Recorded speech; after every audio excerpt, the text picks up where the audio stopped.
Armadyl has always been one of the tougher God Wars dungeon bosses to fight. He has a ton of defense, and you are forced to use ranged, as melee attacks don't reach, which means we can't drain that defense. Kree drops Armadyl armor, and is currently the most profitable God Wars dungeon boss by far due to the announcement of Masori's armor breaking down Armadyl, skyrocketing the top and bottom to 80 mil total, and pulling in 9 mil GP an hour. You spend a good chunk of this profit on chins, unfortunately, so that's a little unrealistic. Solo Kree is pretty annoying.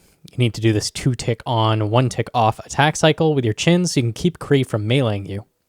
But with an alt, you can bypass this mechanic completely, while also bringing a small amount of extra DPS and enough supplies to finish an entire Slayer task without leaving. Let's talk requirements.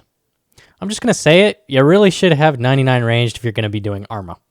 It's too big of a DPS increase and too easy to get.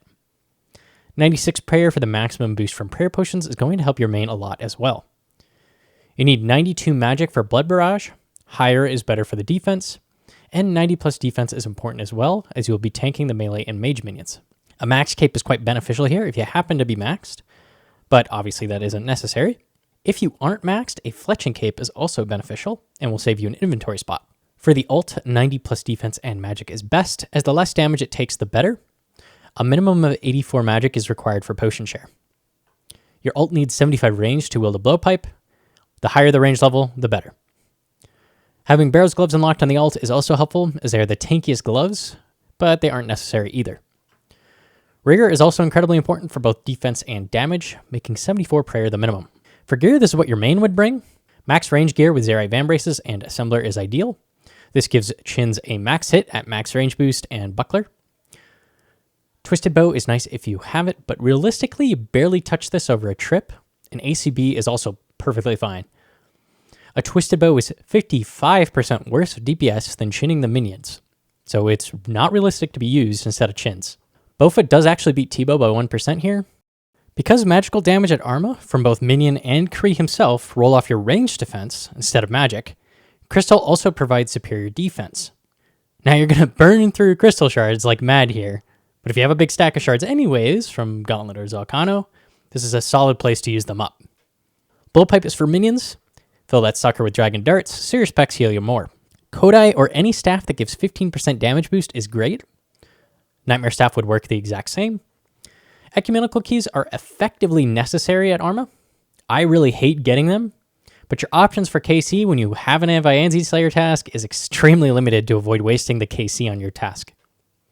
I personally use EQ keys on the main, and then I get KC on the ult, as he does not have a task. 2 Bastion potions and a ton of prayer potions with 1 emergency brew and restore. 4 Anglerfish is good in case you can't blood barrage back to full HP at any point. I bring Gomel's Hilt as a teleport to God Wars and drop it to hold coin drops. Trollheim tabs work too.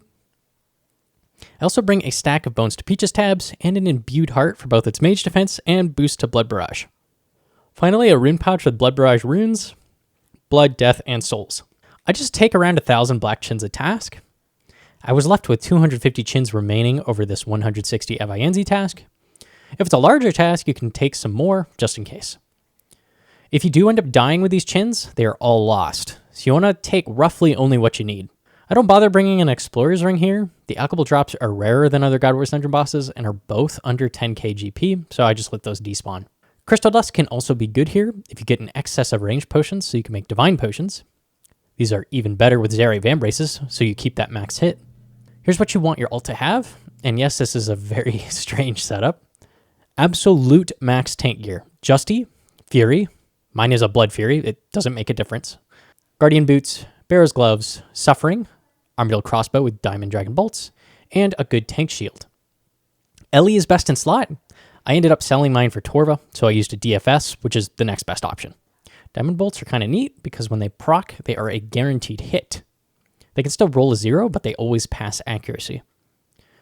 This means even in this ridiculously negative ranged attack bonus, your ult will still do a decent amount of damage against Kree, but never enough to snipe your kills. Or it can snipe, but it's pretty rare. We need that heavy tankiness so he can get his HP back from only Bones to Peaches tabs, food drops, and pipe specs. I have tried a ZCB on the ult as well. It's barely better than ACB and is not an Arma item, So honestly, I would just use ACB over it anyways, even if you have it. For inventory, he will bring a blowpipe, 3 bastion potions, 8 restores, 9 anglers, 2 emergency brews, an ecumenical key if you have one, Trollheim tab for teleport, and mithril grapple to cross the dungeon. Bones to Peach's tabs do not require the spell to be unlocked to use, so bring a stack of those. Finally, a rune pouch with earth, water, and astral runes well on lunars. An imbued heart is also good at an alt here. I just don't have one on him currently. That's definitely not make or break. It's just kind of nice if you have one. If you do want to get Casey on the ult instead of getting keys, trade his gear to your main and have him wear regular range gear with an Armadyl item and blowpipe. And just pre-ranged and tag about 10 Avianzis. It's super AFK. The Gorak here needs to get stuck so he can't hit your ult. When he has KC, run him his normal gear and give him a full inventory of food, then rebank and get your normal gear and an EQ key. When crossing the grapple, you can search a max cape or fletching cape for both crossbow and grapple. So just drop a piece of food or 2 here, cross, drop 2 more pieces of food, cross back, grab food, cross 1 last time, and drop crossbow and grapple for that food. Very annoyingly, your grapple can break, so you sometimes have to search for another one. I hide behind this wall on both accounts while looking for a world. Make sure your ult is on lunars before you set out to the dungeon. I've totally never gotten KC and then realized I was on the wrong spellbook before. Kree has a weird mechanic that is most similar to Mystics in Cox, where he has a melee mode and a range/mage mode. Whenever Kree is not being attacked, after a random period of time he will decide to try and melee you and start moving towards you. Kree is incredibly accurate with melee, maxing 26, so we definitely want to avoid this. But we also have to keep prey ranged up as he maxes a 69 with that. This is the ult's primary purpose. Hop until you find a world, throw on Preserve, Range Prey, and Rigor on both accounts, and have the ult pot share you a Bastion potion, and then enter the room on both accounts. For the first kill, you're just going to run to the bottom left corner and have the ult start shooting Kree when he gets close enough. Then start chinning the melee minion when he shows up as well. After the melee minion dies, just T-bow Kree until he falls. As a general rule of thumb, your ult gets all of the bones for Bones to Peaches, and your main will just Blood Barrage to get his HP back. Dump pipe specs whenever you have them on either account, and need HP. Whenever you get manta rays or potatoes from the minions, make sure you juggle these as you will slowly whittle through them. If you get unlucky, you can have a dry period where you get 0 food drops for a while. This is when juggling comes in clutch. Hit the altar whenever possible, and if your main ever needs prayer, have the ult pot share prayer doses. I re-pot share a Bastion whenever I am roughly at a +9 boost. This is going to vary depending on how many range potion drops you get. For every kill after the first, you're just going to both stand in the bottom left corner. When your ult attacks Kree'arra, it immediately stops him where he is, so we are going to abuse that. When Kree spawns and moves about 3 tiles, this can be kind of hard to tell, but you do get a feel for it. You're going to tag him on the ult to stop him over the ranged minion, allowing your main to chin that one.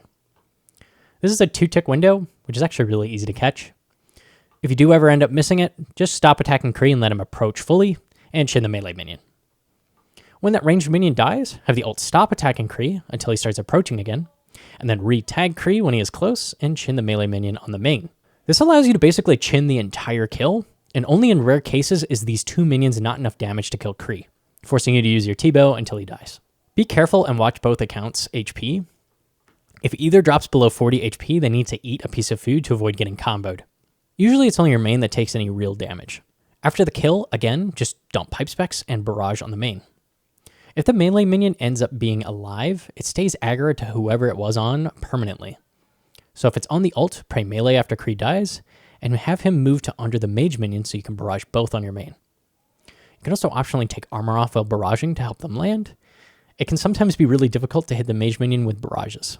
When you are done with the trip, make sure you don't tele out of the main room without ranged prayer on the ult, as the Avianzis outside will be aggressive due to you unequipping the ACB occasionally. Ideally, just Clan Wars teleport out of the main room. Kree has 4 drops, Armadyl helmet, chest and legs, and the Armadyl hilt.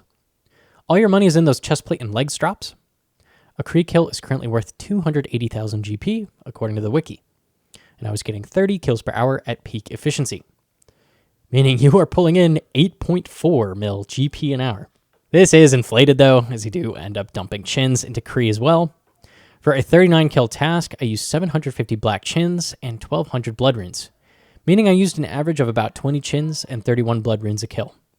60k in supplies a kill. This cuts down on the GP an hour by 1.75 mil, bringing it to a current 6.65 mil GP an hour roughly. which is still nuts. The pet, like all the other God Wars Dungeon bosses, is 1 out of 5,000, and is one of the coolest and rarest pets in the game, just behind Zammy Pet in my God Wars Dungeon tiering. So good luck in your grinds. And that's it for the video. Leave a like if you liked it, and or subscribe. Thanks, guys.